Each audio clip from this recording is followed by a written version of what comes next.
everybody, it's Meg here, and this is a quick video where I am going to talk about a couple of Google Chrome extensions that you can add to your Google Chrome to make your life a little bit easier. Today we're going to talk about 4 different Google Chrome extensions, and then I'm going to do another video at a later date that will talk about a few more because there are tons of extensions out there. So I just want to give you a taste today of some extensions that would be great for you to use. The first thing off, if you would like to get more extensions or you want to see what extensions you already have running on your Chrome, you can go to Chrome://extensions, and then you can see what you already have. And you can also get more extensions by going to get more extensions right here. Now, before we get too ahead of ourselves, we should probably talk about what an extension is in the first place. An extension is something that you add onto your Chrome browser and it completes a specific task. It just is an enhancement to your current browser. Extensions do all sorts of things, from hunting coupon codes to creating bibliographies to making things, reading text to you, to making things easier to read and taking out garbage. They do a ton of different things. Today we're going to focus on more educationally driven extensions that you might find interesting.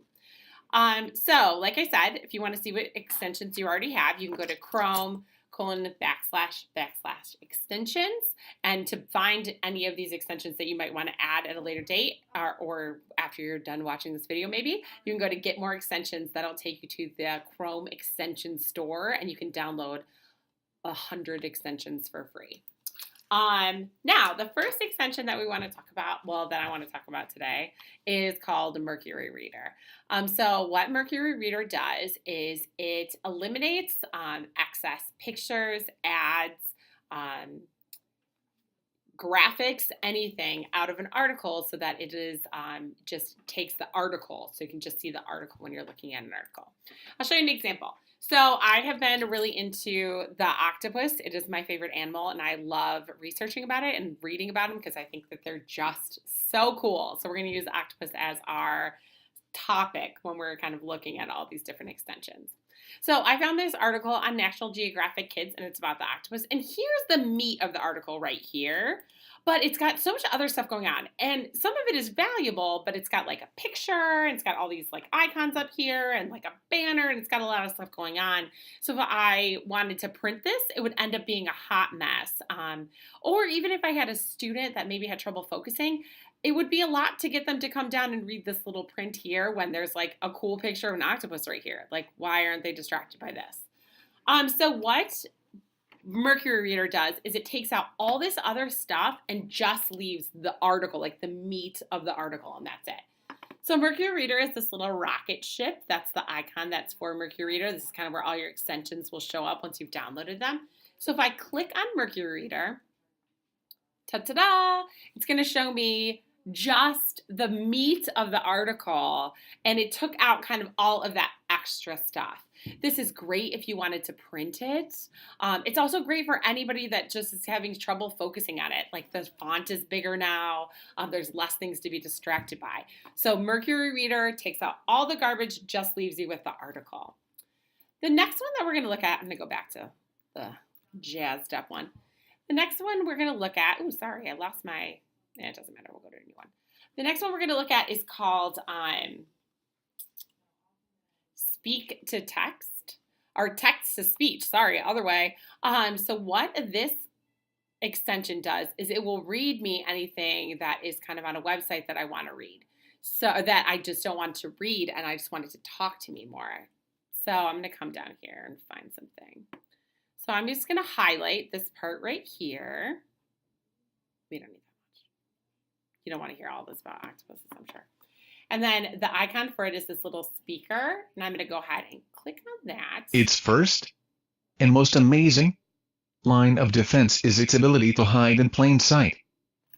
So awesome. So it just completely read that sentence for me.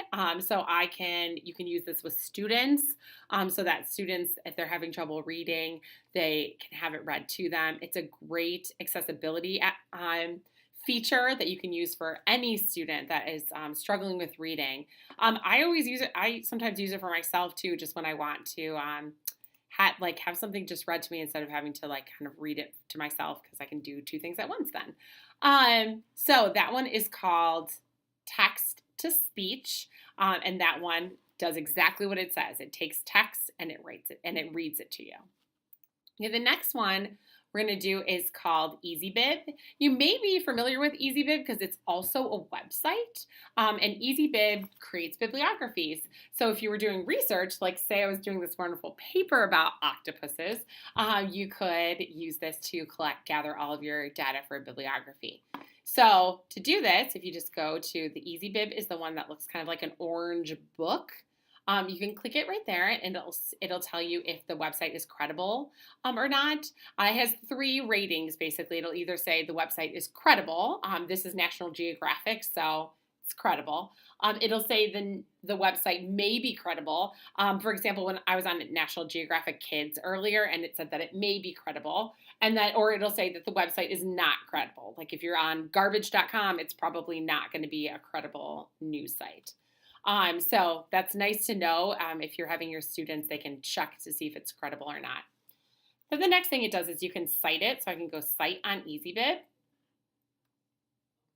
And then from here, it'll tell me what the source type is. It's a website, the title. Now there isn't an author from this, but if there was, it would pull me up an author name right here. If I see an author that they missed, I can also add it in myself. Like I wrote this. Just kidding. No, I didn't. We're not going to cheat.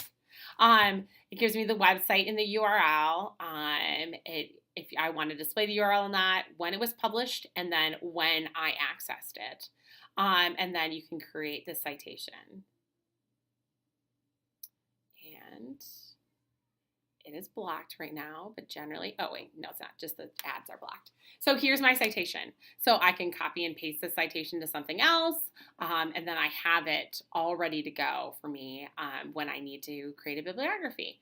So EasyBib, that's a really good site, especially if you're doing any sort of research. That's a good one. All right, the last one that I'm going to talk about today, so because we're not going to overwhelm this video and make it hours and hours long to talk about every extension that exists in the world. So the last one that I'm going to talk about today is called Highlight to Search. So what Highlight to Search does is exactly what you think it does. I can highlight some text and it'll automatically search that text for me. So for example, maybe I'm reading and I don't know what the word thwart means. I could highlight it right there. And then it comes up with this little magnifying glass and I can search it and I can search it. And then it's going to give me the definition.